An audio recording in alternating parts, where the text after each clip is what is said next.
Nem todo mundo que fuma tem câncer de pulmão. Nem todo mundo que bebe tem câncer de fígado ou atropela alguém de fogo. Nem todo mundo que transa sem preservativo tem filho ou tem HIV, mas aumenta o risco. Eu sou um profissional de saúde. Eu não posso falar para você fume, beba e transe sem preservativo. A minha intenção é proteger você. A prevenção é mais eficaz e essencialmente muito mais econômica e mais fácil do que o tratamento que você vai ter que fazer depois.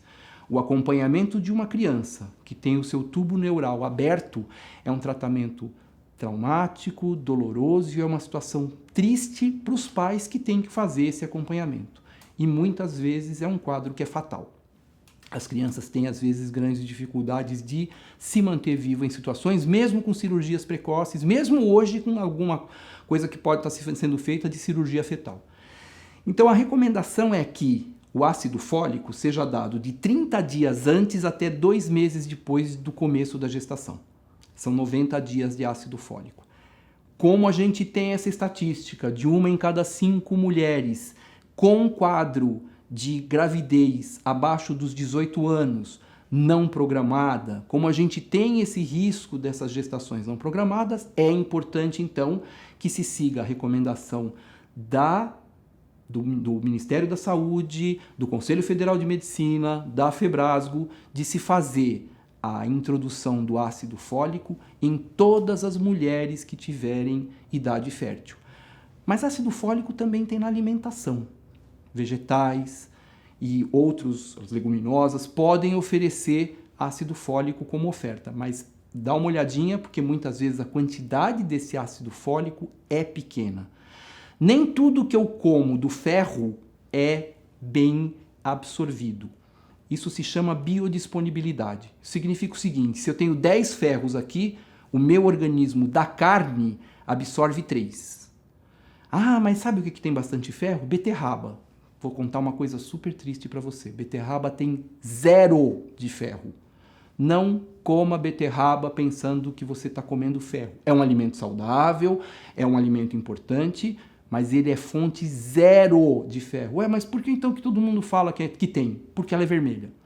E houve um tempo que se conhecia dentro da medicina um negócio que chamava Lei das Assinaturas. Você ia lá, via uma planta que tinha uma folha no formato de um coração, você dizia que ela era boa para o coração. E algumas vezes isso acontecia.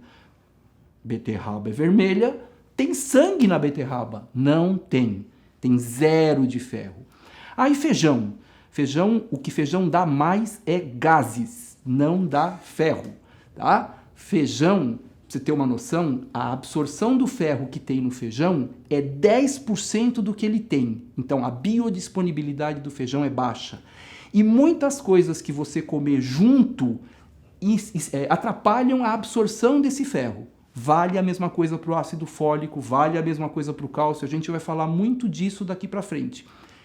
Nos nossos próximos encontros aqui. Então, muito cuidado. Sempre com orientação médica, sempre com orientação nutricional. Procure seu médico antes de engravidar. Converse com ele no momento. De repente, você teve uma situação desagradável que foi um abortamento.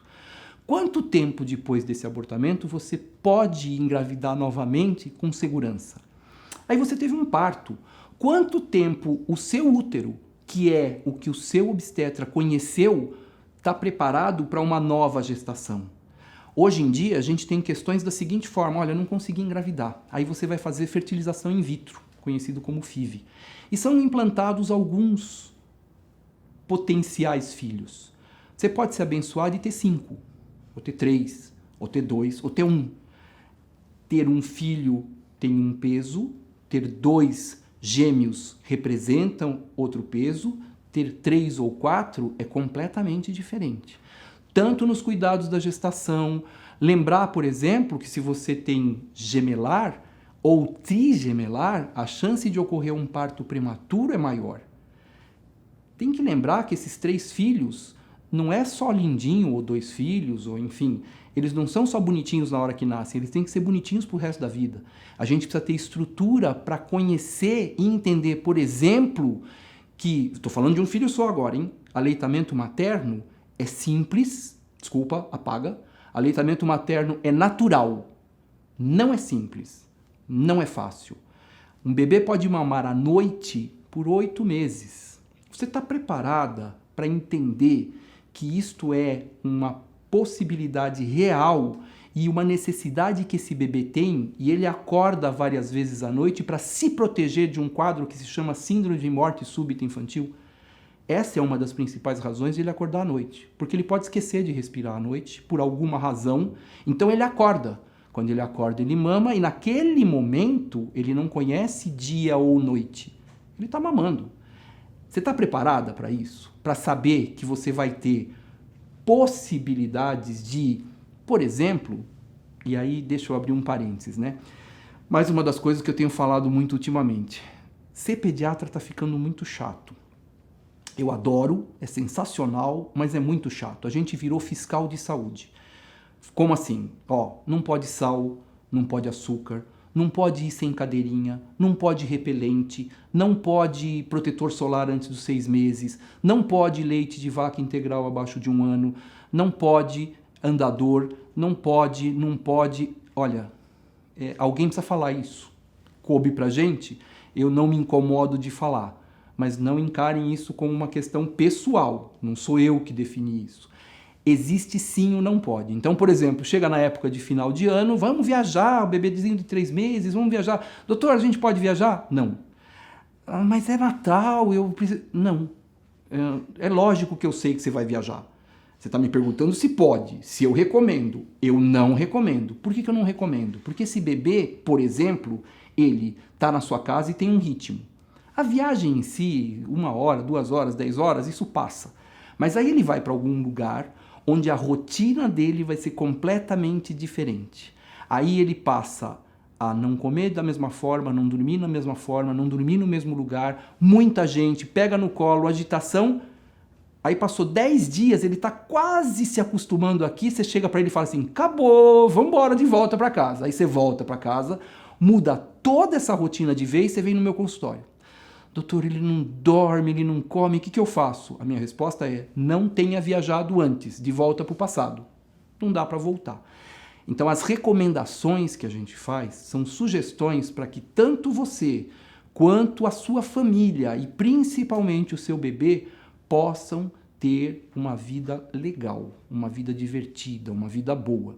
Então, antes de engravidar, desse jeito parece até que eu estou falando para você não engravidar, muito pelo contrário. Engravide sim. Por alguma razão Deus te deu 2 braços, 2 pernas, 2 olhos, 2 peitos, tenha 2 filhos, é um tempo bom. Se você quiser ter 3, é uma opção sua. Se quiser ter 1 também. Mas tenha filhos, é muito legal, é uma grande aventura, é uma imensa e divertida aventura. Uma das frases melhores que eu tive no meu consultório foi de uma avó. Ela veio no consultório e falou para mim assim, olha, doutor, quando eles são pequenininhos, eles são tão gostosos que a gente sente vontade de comer eles. E quando eles crescem, a gente se arrepende de não ter comido quando eles eram pequenininhos. Porque é mais ou menos assim, né? Tudo aquilo que você imagina que você sonha para o seu filho, de repente, assim, não rola porque não é esta a necessidade dele. E nós não temos cursos de pais adequados para preparar a gente para entender, por exemplo, que cada fase da vida do seu filho, ele vai ter necessidades, ele vai ter anseios e que muitas das vezes, mesmo tendo ouvido tudo aquilo que você falou, ele tem a necessidade de vivenciar e de experienciar alguma coisa nova. Lógico, sem risco de morte. Se você puder intervir, sempre sem risco para cuidar, para que não tenha uso de drogas, que não tenha alcoolismo, explicar o quanto o cigarro pode fazer mal, enfim. No final, a decisão sempre vai acabar sendo dele. E se ele viveu com você esse tempo todo, seguindo as tuas rotinas e seguindo um ritmo saudável de vida, com toda certeza, a chance que ele tem de seguir esse mesmo caminho é muito grande. Às vezes pode demorar. Às vezes vai levar um tempo para você ouvir o teu filho olhar para você e falar assim, nossa, sabe que agora que eu estou entendendo aquilo que você falava, mas olha, vai por mim, acontece. Acontece e isso dá pra gente muita satisfação. Não porque a gente fez aquilo que tinha que ser feito, não. É porque a gente está percebendo que tem jeito. Dá pra gente tentar ter cidadãos, pessoas do bem, cuidando da gente. Nossa, tô super filosófico nesse curso, mas é assim, é para que as pessoas parem um pouquinho, para que vocês parem um pouquinho e pensem realmente na intenção e no que significa você engravidar e gerar uma vida. É lindo, é muito lindo. E eu tô falando com mãe, mas deixa eu falar com pai também. Hoje, tirando a parte de gestação e a amamentação, tudo que você quiser girar em torno de filho, o pai hoje faz parte integral disso. Eu cheguei uma vez, eu fiz uma estatística no meu consultório porque me chamou muito a atenção. Nas minhas consultas até 1 ano de idade, 75% das consultas o pai vinha na consulta. Isso me chama demais a atenção porque não é o que a gente vê habitualmente. O pai está querendo entrar dentro do consultório, querendo entrar dentro da vida do seu bebê. Teve vezes que a mãe voltou ao trabalho e o pai veio sozinho com o bebê. E é muito engraçado, porque o pai vem e fala as coisas. Por exemplo, nós estamos na consulta, só o pai e a mãe. A mãe está fazendo a consulta comigo, o pai está olhando e cuidando do bebê em cima da maca, conversando. E aí a mãe fala assim, eu pergunto, quantas vezes faz cocô por dia? Ela fala 3. Ele fala, não, 3 é com você. Comigo ainda, quando eu pego, às vezes ele faz mais 1 ou 2. Então dá um total de 5. O pai participa ativamente da vida do filho. Ele quer fazer isso. Diminuíram os happy hours, diminuíram os futebols de final de semana. E isso não porque foram proibidos. Isso porque realmente começou a ter um interesse novo, um interesse diferente na abordagem, na educação e na criação do filho. Mas voltando para a consulta que o pai vem sozinho, termina a consulta, eu falo, e aí, tudo bem? Mais alguma dúvida? Ele fala, pera um pouquinho. Antes ele tirava um papel, agora ele pega o celular e vai ver na lista, checando tudo que a mãe mandou por escrito para falar assim, ó, tá vendo? A única coisa que importava você não perguntou, você não presta para nada. Menos. Calma, dá para ter espaço para todo mundo e é importante que a mãe e a avó entendam que este pai quer participar. Mas ele só vai conseguir participar se ele tiver esse espaço aberto. Outro dia ele foi trocar a fralda do bebê e colocou a fralda ao contrário. Pois é, ele só vai aprender assim. Se ele não tentar e ninguém deixar ele tentar, ele não vai aprender. Família talvez seja o foco e o centro de tudo isso que a gente está falando quando eu estou querendo dizer quando você vai engravidar. Animais em casa pode ter sim, é legal. Esse animal vai fazer parte da família, depois a gente vai ter um momento para falar sobre isso. Os avós são sempre bem-vindos, apesar de ter sempre aquela discussão do meu tempo, ele querer fazer alguma coisa, eu sempre recomendo, a gente vai ter um espaço para falar da família, mas eu sempre recomendo trazer os avós para consulta. Quando o avô e a avó vêm para consulta e recebem a informação e percebem que eles podem fazer a diferença ajudando, vocês não têm ideia de como isso é importante. A família, na verdade, acaba sendo o centro disso tudo. Então, por favor, antes de engravidar, pensa nisso tudo. Depois que você tomou a sua decisão consciente, você vai poder partir para esse caminho sem aquela ideia de, como assim isso aconteceu? Eu não sabia. Você pode até esquecer. Você pode até não levar em consideração muito naquele momento. Mas é importante que, antes de engravidar, você resolva fazer isso. Assim como você resolve mudar de emprego, assim como você resolve ter uma profissão, assim como essa decisão é sua, sempre vale a pena ter essa questão para ter em conta. Só para concluir aqui esse nosso primeiro encontro, isso é importante que fique muito claro agora, talvez só mesmo quem tem filho é que sabe disso. O único grande amor incondicional é de pais para os filhos. Não existe outro.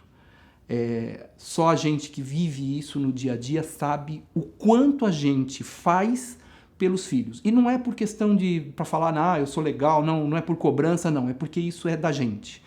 Lógico que vão ter limites dentro de determinados momentos, mas lembre-se, até o seu filho chegar a poder andar com as próprias pernas e ser um adulto e criar a vida dele e a família dele, muito da responsabilidade vai acontecer a partir do momento da decisão consciente e bonita e recomendável, eu recomendo pelo menos 2, porque senão meu consultório, pelo amor de Deus, né? 2 eu acho um número excelente. Recomendo sim, acho que vale a pena, mas sempre com consciência, com carinho, com amor, com cuidado, com acompanhamento médico, com acompanhamento profissional sempre que for necessário. Acho que por aqui a gente para, vamos respirar um pouquinho para a gente começar a passar a falar do seu pré-natal. Até lá, estou esperando você já já, hein?